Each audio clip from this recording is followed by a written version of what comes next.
tal? Muy buenas tardes. Estamos de nuevo aquí en La Carta Robada, hoy que es viernes de debate y vamos a discutir, más que a debatir, vamos a discutir lo que está ocurriendo en las primarias allá en los Estados Unidos, en las elecciones primarias, que como ustedes saben son siempre los primeros meses de cada 4 años y han dado mucho de qué hablar, vamos a usar ese término, en los últimos días, sobre todo lo que pasó después de la primaria en Iowa. Cayó en la figura fuerte del republicano que era Donald Trump, quedó en segundo lugar, y Bernie Sanders se puso a un pelito de rana, como se dice, de alcanzar a Hillary Clinton en un estado donde se considera que hay mucho liberal, que por eso le fue bien y que probablemente en New Hampshire pudiera bajar su calificación, aunque el New York Times le estaba dando ayer, fíjese usted, 20% de ventaja a Sanders sobre Hillary Clinton. Pero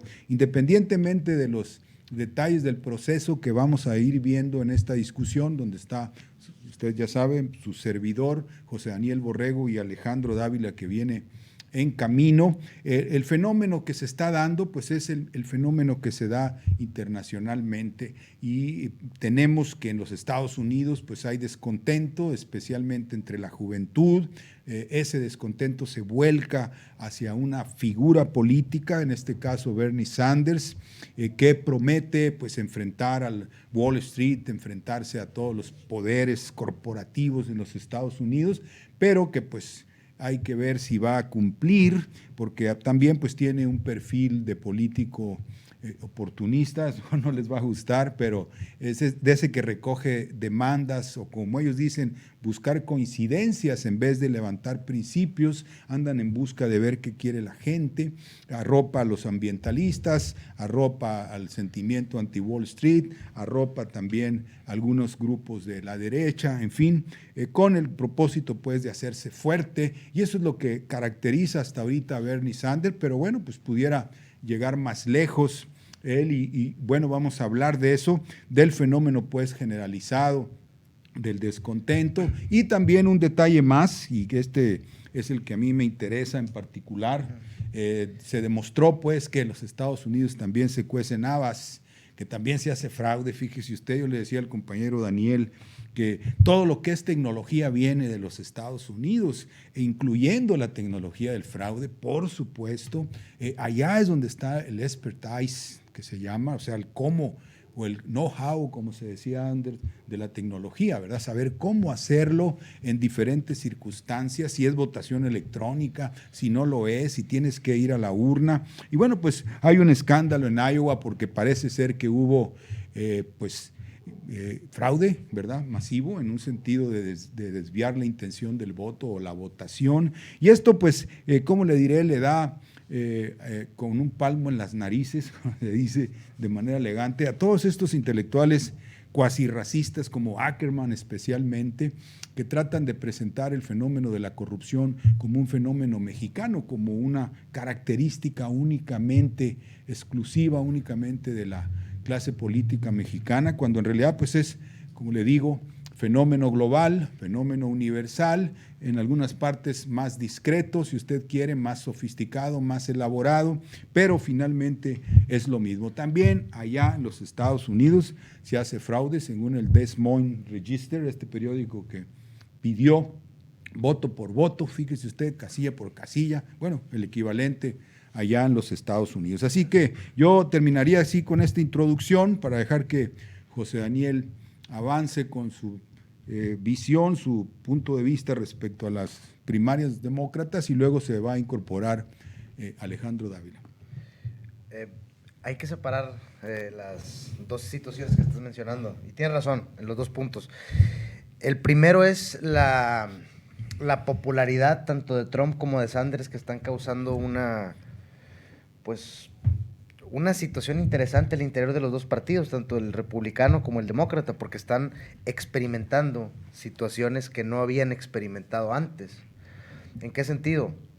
En el sentido de que ambos partidos tienen dentro de ellos ahorita, floreciendo políticamente, personajes considerados antisistema, o si no antisistema, por lo menos en contra del establishment. Disque antisistema. Sí, pero mira, por ejemplo, tú tocas el caso, vamos al caso demócrata, ¿no?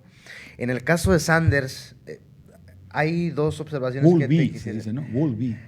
Hay dos observaciones que te quisiera hacer. Una, Bernie Sanders, la agenda que él trae ahorita, la mayor parte, ya tiene muchos años llevándola, pero nadie lo pelaba.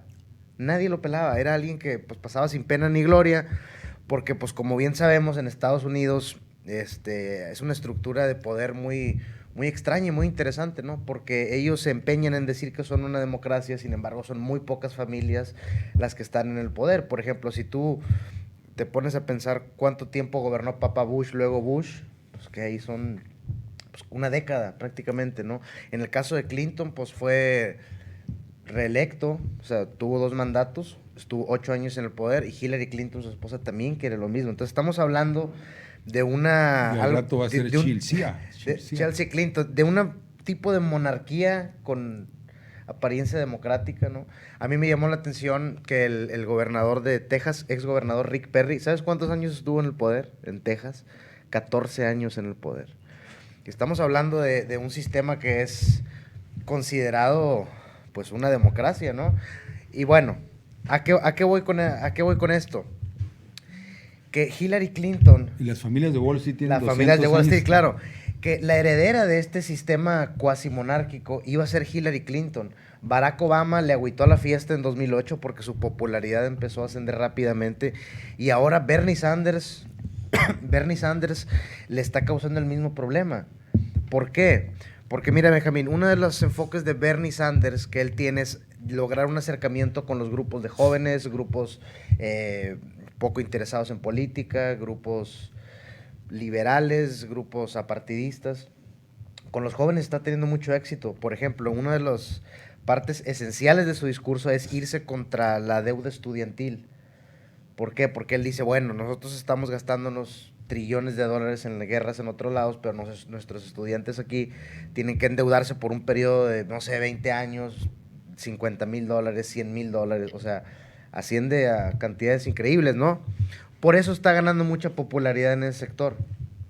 Hillary Clinton no tiene un discurso establecido. Hillary Clinton, ella solamente es parte pues sí, del establishment norteamericano, donde solamente tocan ciertos temas pues muy por arribita, ¿no? Que es lo mismo que les pasa. Frases motivacionales. Sí, frases motivacionales, no enmarcan un problema grave en Estados Unidos.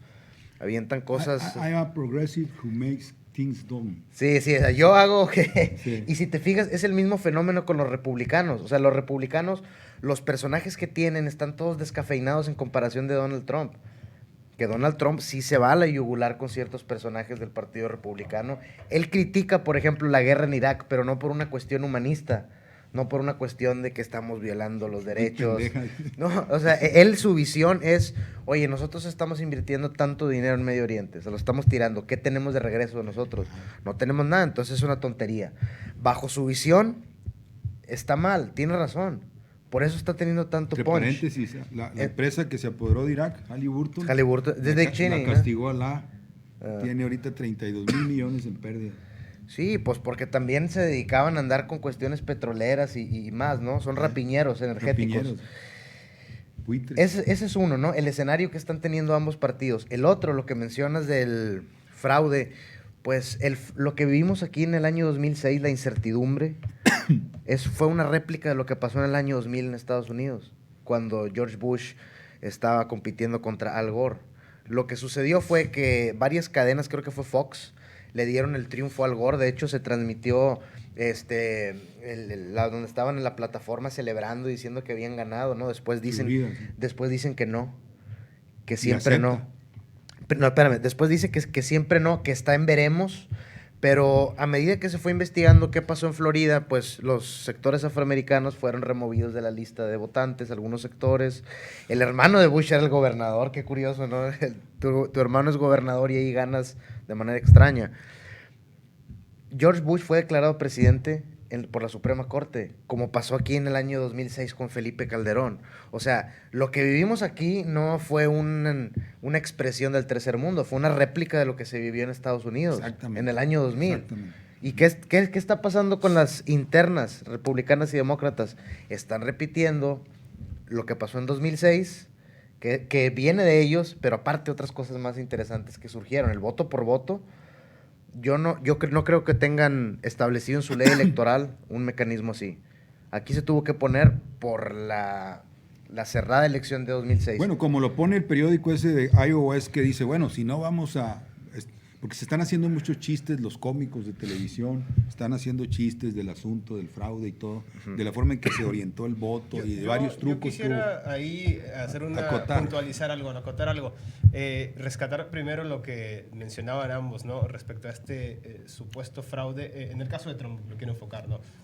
Vamos por partes. Es cierto, Dani, lo que se dio aquí en el 2006 fue una réplica de lo que pasó en el 2000 en Estados Unidos, pero luego tenemos la idea que los gringos tienen la democracia perfecta y que juegan limpio y que es como todo un juego entre caballeros, y no es así, ¿no? Sí, no, claro. no hay elecciones más rudas, también muy sofisticadas en el mensaje y en el fraude. Y con asuntos tecnológicos siempre a la vanguardia. Pero en lo que se refiere a pelear en el terreno, en lo que se refiere a tácticas sucias, en lo que se refiere a guerra negra, en lo que se refiere a fraude mismo, no hay elecciones más competidas y más rudas que las de Estados Unidos. Wrestling, como... Exactamente. El mismo Lee Water, que en su momento fue catalogado como el Darth Vader republicano, decía, ¿no? No hay mayor escuela para llevar a cabo unas elecciones que pelear unas elecciones internas en el Partido Republicano. Así es, ¿no? Y lo que plantea este periódico, el Des Moines Register, que dice, bueno, si no vamos a sospechar de la elección, si no queremos decir que hubo fraude, trucos o lo que sea, cuando menos tenemos que volver a contar, dice, porque el margen fue mínimo. Sí, como en 2006. Luego están diciendo que fueron como 5 votos la diferencia. Hay que separar, Benjamín, porque, Daniel, porque ambas elecciones han sido muy cuestionadas. Primero vayamos por partes. Los resultados de la elección republicana.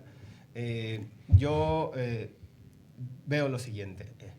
Trump pierde fundamentalmente porque no está organizado, no tiene una organización fuerte, es un tipo con una alta popularidad, pero que en el terreno no tiene una organización que solvente lo que es un caucus, que un caucus, para términos prácticos, hay 99 condados en Iowa. Cada uno de esos condados tiene que hacer una asamblea. Y en esa asamblea es como si fuera una asamblea de un sindicato. Tú llevas a tus simpatizantes, se registran, llega un momento en que se hace un corte y entonces te asignan delegados. Trump no tenía la organización para pelear en el terreno. Luego sí, Ted Cruz, durante el transcurso de la jornada electoral, soltó por ahí unas notas de prensa, soltó incluso algunos mails, etcétera, que pudieron haber motivado que simpatizantes de Ben Carson se fueran con Trump. Pero eso de facto no es un fraude. Eso es una guerra sucia. Poco ético. Poco ético, por supuesto, claro. ¿No? La política nunca es ética y menos en elecciones. Sí. Pero no es un fraude. Luego del lado demócrata, sí, ahí sí las cosas están, pero más que calientes, ¿no? Y como dice Benjamín y como por ahí decimos con sorna, pues tiene que haber un voto por voto, casilla por casilla, claro. Porque el margen de error es pequeñísimo. Eso lo dijo el periódico. El establishment demócrata sí operó a favor de Hillary Clinton en un estado, ojo, que se esperaba por su composición que Sanders pudiese ganar. Sí. Mucho liberal, decía. Mucho liberal, con una alta con un alto porcentaje de jóvenes blancos o de blancos educados que son el target de Iowa, que es el patio trasero de Vermont, básicamente. O sea, queda ahí cerca, junto con New Hampshire, exactamente. Noreste. Pensé que era vaquero, como Wyoming, ¿no? Mira, aparte, esto que le pasó a Bernie Sanders, por ejemplo, de perder por un pelo de rana, como dice Benjamín, creo que solamente le va a beneficiar. ¿Por qué? Porque una de las razones o argumentos que yo comenzaba a ver a medida que fue creciendo en popularidad era que no podía ganar, ¿no? Esa idea de que no, es el mejor candidato, pero no puede ganar, no es tan popular. Esto, más que una derrota para él, es una derrota para Hillary Clinton, porque estás hablando que Hillary Clinton tiene prácticamente en campaña, pues, todo el mandato de Obama mientras fue secretaria de Estado, porque es una figura que constantemente está en los medios, no era para que la tuviera papita, como pensaron que la iba a tener en el año 2008. Precisamente por eso creo yo que le va a beneficiar más a Bernie Sanders. De entrada ya recaudó más dinero que Hillary Clinton en enero. un ratito. 5 Ahora, millones más. y estamos hablando que son contribuciones, no son de Goldman Sachs, no son grandes bancos. De hecho, eso es parte de su discurso, que él, como no lo están financiando, la cabeza de Goldman Sachs salió a decir que pues Bernie Sanders era una situación complicada. Ahora, eso exactamente fue lo que pasó aquí en México en 2006. El Consejo Coordinador Empresarial empezaba a sacar spots en la televisión que, aunque no te decían no votes por sí te decía optar por una opción distinta de gobierno sería retroceder, sería irnos para abajo, sería que la economía reventara. Paradójicamente, hoy en día uno de los articuladores de esa campaña se está lanzando por independiente en Chihuahua. O sea, fíjate la lógica, claro, ¿no? Cómo los intereses cambian y no les interesa nada de ideología. Dicen, yo voy a financiar porque aquel no me... Porque aquel... A Barraza, se apellida Barraza. Entonces, sí lo identificas. Sí, entonces, él se está lanzando y su discurso es, el partido y el sistema están corruptos. Ok, pero tú ayudaste a crearlo. Por supuesto. O sea, tú ya ayudaste a crearlo. En el caso de Estados Unidos, ese es el problema que están teniendo con Bernie Sanders. Bernie Wall Sanders Street es enemigo declarado de Bernie Sanders. Completamente. Y amigos de Hillary Clinton. Le comentaba a Benjamín que en el debate Bernie Sanders reta a Hillary Clinton a que saque los discursos pagados por Goldman Sachs. Y empieza a hablar de Bin Laden. Y ella empezó, dice, bueno, pues voy a ver si están disponibles. Eso para mí es un golpe serio a Hillary Clinton porque se vio amateur. Ella no se esperaba que le preguntaran algo así tan directo. 675,000 le dio Goldman Sachs para una serie de conferencias, digo, para que el público se sepa de qué estamos hablando, ¿no? Sí, le pagó por un año, creo, para una conferencia mensual o algo así. Sí. 670, casi $1 millón, digo, 2/3 partes. Yo quisiera agregar una cosa más para darle la forma, porque veo que va bien esto. Bueno, el asunto es que pues Bernie Sanders pudiera, precisamente por lo que logró en Iowa, imponerse en New Hampshire, ¿verdad? Precisamente porque la gente lo que quiere, lo que le inspira a la gente es que surja una figura que desafíe a los poderosos, ¿verdad? Cuando la gente ve eso, la gente se vuelca, ¿verdad? Y el caso es que, pues en efecto, por ejemplo, de Hillary Clinton podemos decir, porque ya se publicó en la Comisión Federal Electoral, que recibió $6 millones, 8 porque al principio del año pasado también recibió dinero de George Soros, de un organismo que se llama Las Prioridades de los Estados Unidos, se llama la fundación. $6 millones de un solo golpe. Soros no le ha dado a Bernie Sanders nada. Por otro lado, Donald Trump... Ni le va a dar. Donald Trump es socio de Soros en la torre de Chicago. El edificio es el cuarto más alto del mundo, que es de Trump, y el cual fue financiado por el Fondo de Inversiones de Soros, $650 millones para que tuviera la parte final, el mezanín, le dicen, de la construcción, pues, del edificio. Ambos son magnates inmobiliarios. Ambos son magnates inmobiliarios. Soros tiene una rama, es una de sus ramas, para Trump es lo principal. Entonces hay un periódico aquí en Texas, el Tempestad se llama, aquí de Dallas, que se pregunta, ¿y Soros es propiedad de Wall Street? Porque ya está en ese nivel el debate. ¿Es comprable? Dice.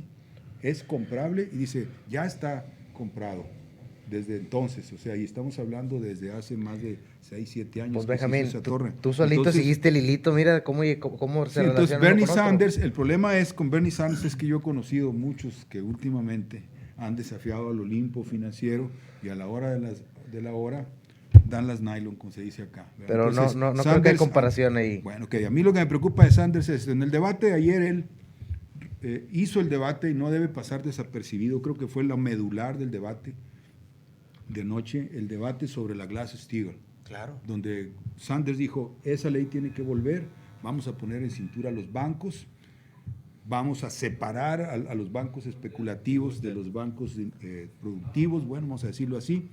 Y ahí oportunistamente Hillary le dijo, mira, yo soy igual que tú, yo soy Bernie Sanders más un plus, ¿verdad? O sea, con eso se lo quiso torear. Yo estoy de acuerdo con la Glass-Steagall. Por cierto, Bernie Sanders apoyó y mencionó a la senadora Warren, ¿cómo se llama? Elizabeth Warren, que encabeza dentro del Senado la demanda por la Glass-Steagall, pero él no formó parte de ese movimiento. Eso es muy importante, ¿verdad? Entonces, Hillary se la tapó así en todo, diciendo, sí, estoy de acuerdo con eso, pero esto también. Y entonces ella plantea, sí, estoy de acuerdo contigo en la Glass-Steagall, pero yo también quiero salvar a los bancos de inversión y a los fondos mutuales y a esto y al otro. Todo importa, ¿no? Y además me interesan los derechos de los gays y me interesan los derechos de los afroamericanos, y tú no has hablado de eso. Como diciendo, yo soy igual que tú, pero un plus, ¿no?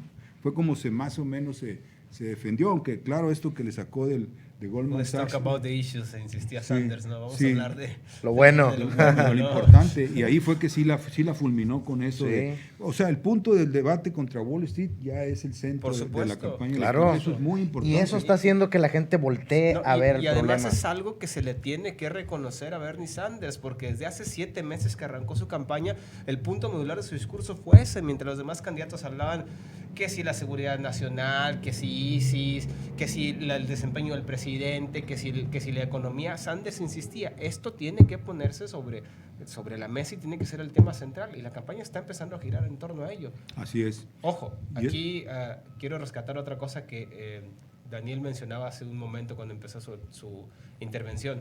El asunto de que ambos partidos tienen ahora candidatos antisistema. No hay que perder de vista, porque luego nos podemos encandilar y enamorar incluso del discurso de Bernie Sanders, pero del otro lado está el discurso de Trump, que le habla a lo más básico del ser humano y del votante estadounidense, al cerebro del reptil. Trump, y ya lo decía por ahí... de fútbol americano. Exactamente, ya lo decía por ahí el estratega de Barack Obama, ¿no? En un editorial que sacó hace unos días, David Axelrod, decía que Trump de una u otra manera es un descendiente del mismo Obama, en el sentido de que Obama despertó una esperanza y la esperanza no ha germinado, ¿no? Claro. No se ha traducido en Al resultados. contrario. ¿Qué pasa cuando esto sucede? Pues bueno, el péndulo gira hasta el otro lado, ¿no? Hacia el éncono, hacia el resentimiento, hacia las soluciones fáciles, y en ese sentido Trump está siendo un tipo habilidísimo, o sea, una habilidad increíble. Me mencionaba alguien, oye, pero es que cómo se le ocurre salir a decir como si fuera un AMLO que hubo fraude. Ojo, toda la cobertura de prensa estaba girando en torno a que Ted Cruz y Marco Rubio, que Ted Cruz había ganado la primaria, y segundo, que Marco Rubio había quedado apenas abajito de Trump. La prensa estaba empezando a girar hacia ellos. Cuando Trump sale y hace esa declaración, inmediatamente Le todo roba, el ¿no? aparato mediático se vuelve a centrar en torno a él. Un candidato de ese tipo, que sobre todo que no tiene la organización en tierra tan necesaria que es una elección Déjeme hacer presidencial. una hipótesis en torno a eso. Quiere decir que él pagó el editorial del Des Moines. Y me parecería incluso algo Natural. pues, natural. Es necesario. O sea, la este libertad tipo- de prensa, Por ¿qué pasó? supuesto. Oye, Alejandro, para abonar un poco lo que estás comentando, me hiciste recordar una experiencia cuando estaba en la universidad. Antes de la elección de Obama, fue a dar una plática, de la primera, ¿verdad? Fue a dar una plática un congresista demócrata, ahí en la facultad. Como que andaba en Monterrey, me imagino, estuvo muy organizado, nomás de repente nos mandaron a hablar. Él estaba hablando del sistema electoral y me llamó mucho la atención que él decía que por más que en México se pensara que su sistema electoral estaba retrasado en comparación de otros países, él decía que en realidad, dentro de todo lo que tenemos, era más certero. ¿Por qué? En Estados Unidos utilizan software para votar, utilizan unas computadoras donde tú le picas. O sea, Sí, claro. estamos hablando de que es mucho más fácil hacer un fraude Por supuesto. Por supuesto. en esos sistemas, por alguna cuestión informática, ¿no? Y decía que en México tenemos boletas, papelitos que tú puedes físicamente contar cada voto, si quisieras, obviamente. Y allá no. O sea, existe. En Estados Unidos no. Ese es lo número uno, ¿no? Para abonar un poquito. Lo otro es que en el caso de Bernie Sanders está bastante interesante que todos los sectores que probablemente antes hubieran reaccionado ante otro tipo de discurso, ahora están yéndose hacia estas vertientes del fracaso de Obama, ¿no? Claro. Uno es Donald Trump y otro dentro de los demócratas, ¿sabes qué? Pues Hillary Clinton es parte de la misma rama de Obama, ya no me interesa mucho, quiero ver algo diferente, ¿no? Y si te das cuenta, uno eleva el debate y el otro lo lleva baja. al nivel más O sea, bajo. claro, O sea, mira, esto va a ser un choque si de queda, trenes. si queda Donald Trump contra Bernie Sanders, yo creo que va a ser la elección más interesante Por que he visto en supuesto. mi vida en Estados Unidos. Ayer Trump en un debate, en un meeting, da una idea, da un pincelazo de lo que va a ser su discurso. Cuando le preguntan sobre Ted Cruz, dice, no necesitamos un presidente nacido en Canadá. Sí. De fondo, ahí está el tema de la discriminación. Bueno, hay que Claro, ubicarlo, ¿no? Porque este momento tan interesante, pues tiene que ver con el contexto, como dicen los intelectuales. Siempre tiene que ¿verdad? ver con el contexto. En primer lugar, miren, Todo es en el New contexto. Hampshire, según un estudio reciente, el problema principal, según las autoridades locales, es el aumento del consumo de heroína en los últimos meses. Aparte del desempleo, aparte de las enfermedades y lo que tú quieras, el consumo de heroína. Y ahorita el fenómeno del consumo de heroína en todos los Estados Unidos, y lo acaba de presentar el New York Times, es precisamente el principal dolor de cabeza de la sociedad. Es decir, Es un la problema de clase salud media, pública que está nadie afectando. Nadie lo puede resistir, ni la clase media, ni los ricos, ni la gente de abajo. Entonces, eso ya es el resultado de la falta de expectativas, de la falta de misión que tiene ese pueblo, porque ya no vive más que para el consumo. Y en un momento dado eso te debilita moralmente. Pero siempre ha vivido, Aparte, Benjamín, el American Dream era eso. Pero aparte, no, Consumo. no. El American Dream está asociado a un trabajo productivo, a una familia estable, a un alto nivel de consumo. Lo que ahora tienes es puro hedonismo, sin propósito moral, es una nación que no va a ningún lado más que invadir, ¿verdad? El pueblo lo sabe, eso lo vive. Entonces hay un proceso de desmoralización y el aparato productivo, ahorita Obama se plantea meterle $1,000 millones más a la defensa, a las tropas en Europa, en la OTAN, y en las que están en China, los submarinos y todo, para hostigar a Rusia y a China, al mismo tiempo que tiene desmantelada la industria aeroespacial en los Estados Unidos. O sea, puede gastar, pero no tiene con qué. Y el pueblo norteamericano ya no es el pueblo productivo de los 80s, 90s. El pueblo norteamericano es, como nos está pasando acá en México, gente iletrada que perdió la generación altamente productiva, la de los viajes espaciales y todo eso, tecnológicamente muy avanzada, y está destruido todo. Entonces, obviamente que el pueblo ve que en medio de eso salen dos güeyes ahí que empiezan a atacar al tirano, ¿verdad? Al propio Obama, pero a quienes controlan Obama, y se entusiasma. Yo les digo, a mí lo que me preocupa, y yo no porque no quisiera que Bernie Sanders fuera un Roosevelt, estaba leyendo en el New York Times que Bernie Sanders creció en Brooklyn. Sí, claro, es su acento, Brooklyn, pues. sí, bueno, Brooklyn es muy bonito, es muy, Sí. muy como, digamos, la Roma, así, de la Ciudad de México.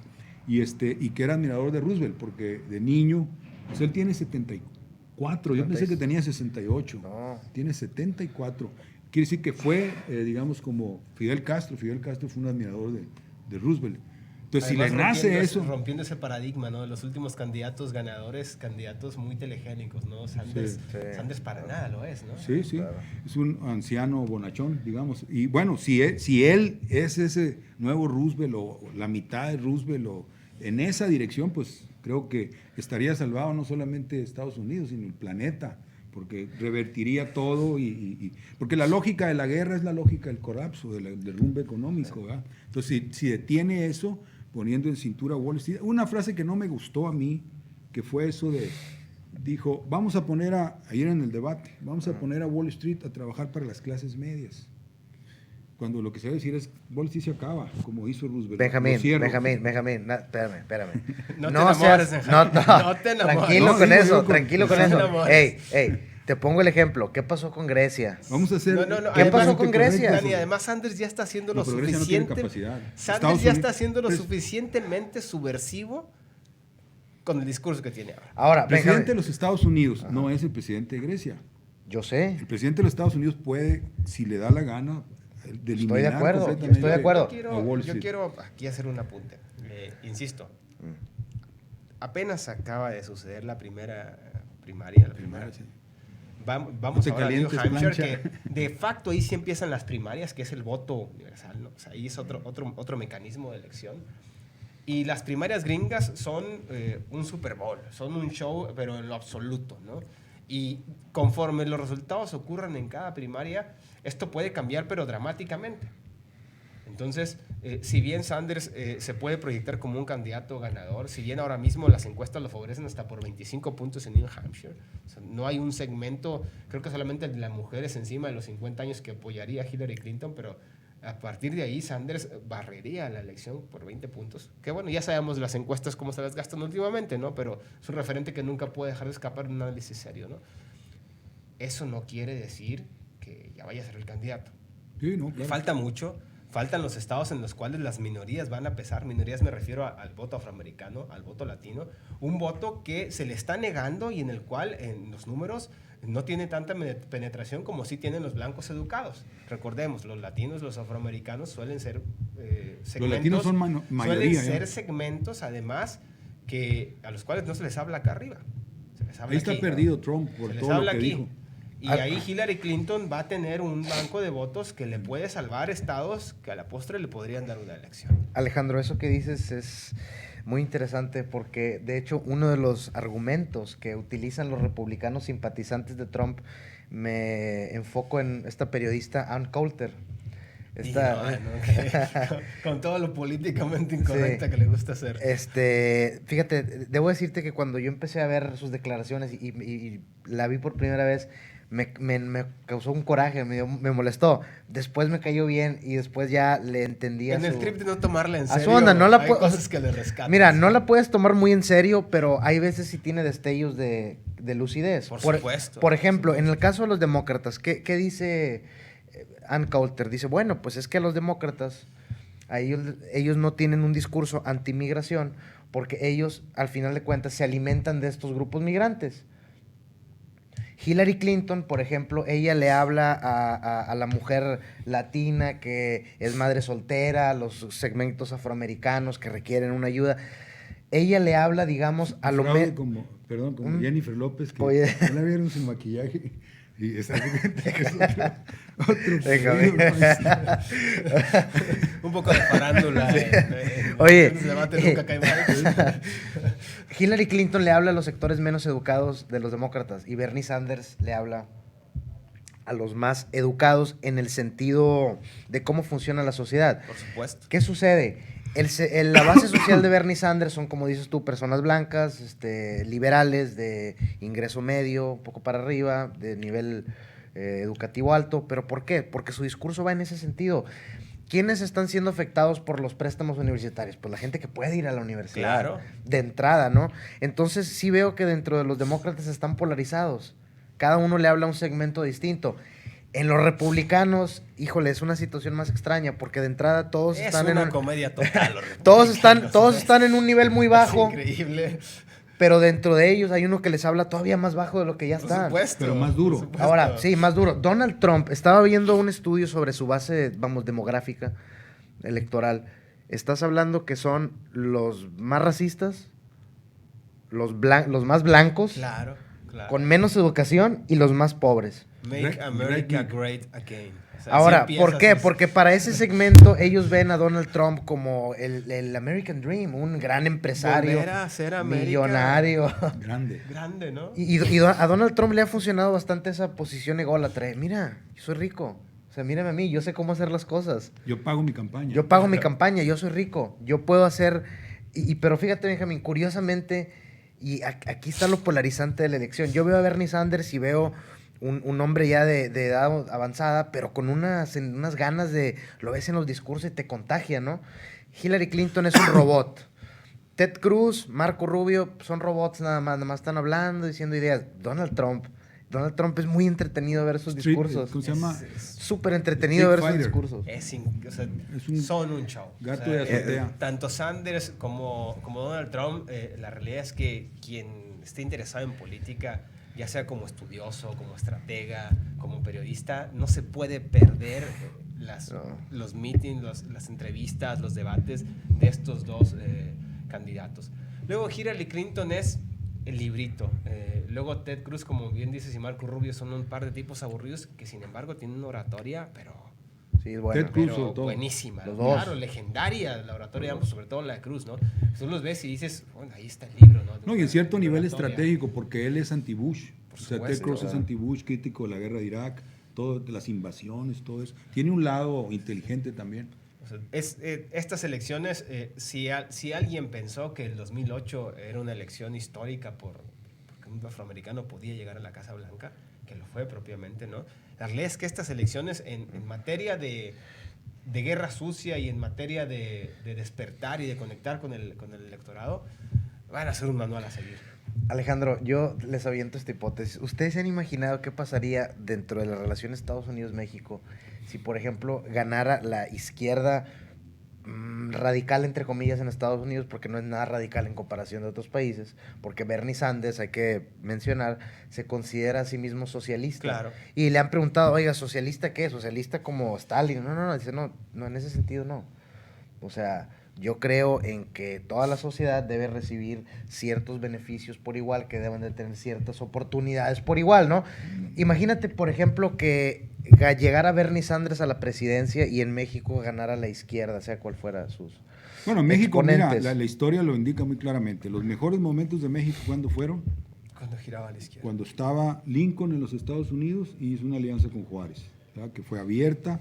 Eso le permitió a Juárez derrotar la invasión, eso le permitió a Juárez consolidar una nación con el apoyo abierto, público del gobierno de Washington. Y el presidente que siguió a Lincoln, después de que lo asesinaron, Johnson, dio el mismo apoyo. Entonces, el otro momento, digamos, importante de la historia en México fue Roosevelt-Cárdenas. Claro. El acuerdo entre Roosevelt-Cárdenas que le permitió a Cárdenas nacionalizar el petróleo, la reforma agraria, lanzar un cierto nivel de industrialización y otros avances, ¿verdad? Con el apoyo tácito, abierto del embajador Joseph Daniels, que era el que estaba aquí como embajador muy cuate de Roosevelt y que, digamos, lo encargó personalmente de que pudiera ayudarse al gobierno de México. Entonces, si vuelve un gobierno así en los Estados Unidos, o la mitad de lo que fue Roosevelt, pues necesariamente tendría que haber correspondencia.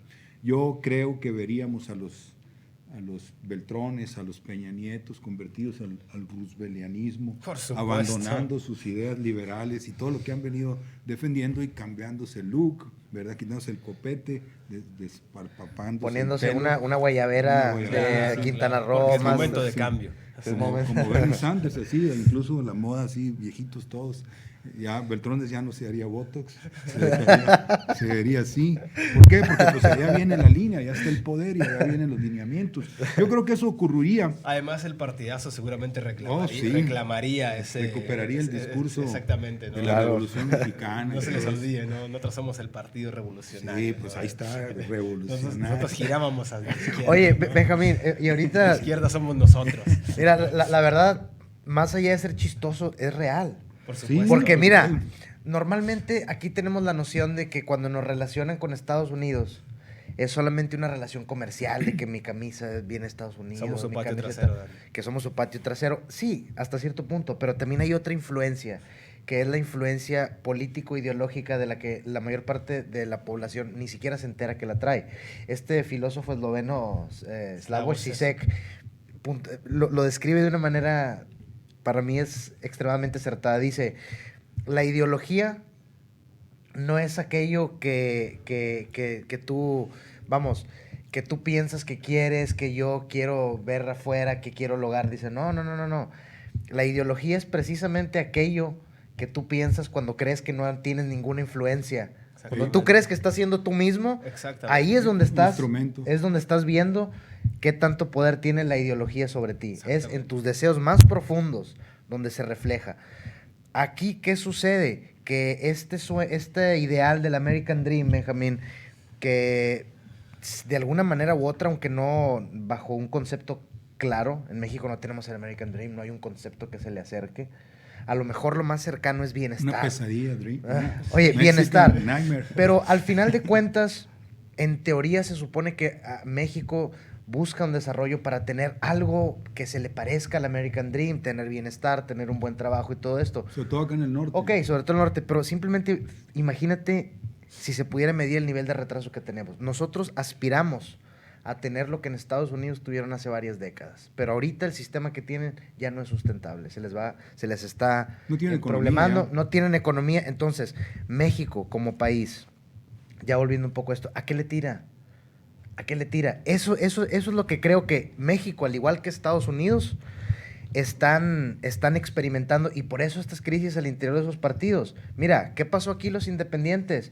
Que no se nos vaya el hilo de lo que está pasando.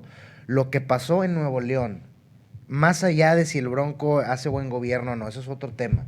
Lo que pasó en Nuevo León como fenómeno político, social, se puede replicar en Estados Unidos a otra gran escala. Nosotros nos hemos intercalado crisis democráticas, la de 2000, 2006, 2016. El fallo de las encuestas ya lo vimos aquí en México, ya lo hemos visto. En Inglaterra fallaron todas las encuestas en las elecciones generales. Estrepitosamente. Aquí, aunque en Estados Unidos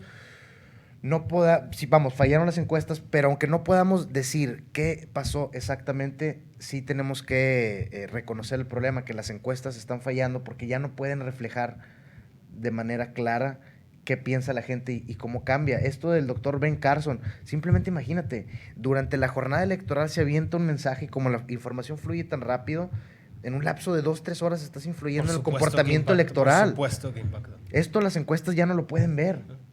Por eso hay tanto descrédito, ¿no? Sí, no, ya no son un instrumento para la velocidad de los acontecimientos. Claro. Bueno, yo quisiera que termináramos ya porque se nos acabó el tiempo. Pues estamos frente a las primarias, no sabemos cuál va a ser el resultado, pero digamos que las expectativas que se están dejando ver por encima incluso de las encuestas es que hay dos figuras que están desafiando, aunque sea de mentiritas, al establishment, y ese es Bernie Sanders y Donald Trump, y que si alguno de esos dos, yo pienso, ganara la presidencia de los Estados Unidos, pues van a tener que enfrentar el problema serio del derrumbe de su economía y del peligro de la guerra, de tener la confrontación que Obama ya tiene en marcha con Rusia y China, ¿verdad? Ver de qué manera negocian, paran eso y recuperan la economía. Esa va a ser la obligación. Si Hillary Clinton logra imponerse, pues con el apoyo de Obama, porque la Casa Blanca está bien metida en la campaña de Hillary, pues entonces los Estados Unidos seguiría el mismo curso. Digamos que sería una prolongación de lo que fue Bush, de lo que fue Obama y de lo que sería Hillary Clinton, lo cual pues sería una tragedia para todos nosotros. Así que bueno, vamos a esperar que pues algún poder superior se encargue de que los Estados Unidos, como ocurrió en la otra Gran Depresión, ¿verdad? Como ocurrió con los 30s, vino desde los Estados Unidos la salida, que los demás países siguieron, y ojalá y que pudiera ser así, ¿verdad? Para cerrar con broche de oro lo que tú estás diciendo, la única manera en la que puede López Obrador ganar contundentemente en 2018 es si Bernie Sanders gana en Estados Unidos en 2016. Si no, va a estar cañón. Si no, va a estar muy difícil. Un tema que seguramente tendremos que retomar, al menos cada mes. La verdad es que el siguiente gran evento será el llamado Supermartes, donde se jugarán alrededor de 12, 17 estados. ¿Cuántos son? ¿Te acuerdas de algunos? Entre 12 y California, por ejemplo, ¿no? O sea que no es poca cosa, ¿no? California, Texas. Y bueno, iremos siguiendo el devenir de estas primarias, que luego ya cuando nos den los candidatos a enfrentar la elección general, esto cambiará diametralmente, ¿no? Sí. Entonces sí, es como que un corte de caja y se ve otro show por completo. Yo insisto, esto puede cambiar cada semana, cada 15 días, dependiendo de la primaria que se juegue. Pues vamos abriendo un espacio para que, aunque sea rápido, siempre abordarlo. Por supuesto, por supuesto. Claro. Y luego dejar claro algo, ¿no? Que tú ya mencionas, Benjamín. Hay dos personajes que son antisistemas desde dos polos diametralmente opuestos, y que en ese sentido a mí me refleja algo que se tiene que ver con mucha cautela, ¿no? Esto puede ser como mencionas tú, una oportunidad para que haya un cambio de rumbo en Estados Unidos y en el mundo en general, o esto puede ser que se ahonde el camino que llevamos, ¿no? Porque Trump es en términos prácticos eso, ¿no? Y el Premio Nobel de la Paz no ha dado los resultados esperados. Nos quitaría Cancún. Nada, ¿no? Nos quitaría Cancún. Y bueno, no queda más que estar al pendiente de esta elección y tener claro algo, ¿no? Esta elección está de por medio, no solamente la presencia de Estados Unidos, ¿no? Sino la perpetuación de un sistema, ¿no? Claro. Hoy, esta semana se filtró como Wall Street mismo se cuestiona si el capitalismo tendrían que repensarlo, ¿no? Te veo un poco entusiasta, ya no. No, más que la idea de que el poder los hace iguales. Yo sigo sosteniendo que el poder los hace iguales. Mira, Alejandro, veo algo de emoción. Mira, si el poder no los hace iguales, por lo menos los tienta igual a todos. Por supuesto. Y sí, yo quiero dejar claro, ¿no? Esta emoción que tengo es porque para mí principalmente estas elecciones gringas siempre son mi Super Bowl. Bernie Sanders. Me ponen, sí, Sí, por supuesto. Yo Verles en a- política siempre hincho por los pequeños, aunque tengo claro que Underdog. los grandes hacen lo que sea para ganar siempre. Muy bien, pues vamos a terminar y ahora sí se nos acabó el tiempo. Nos despedimos así rápidamente y lo esperamos el próximo viernes.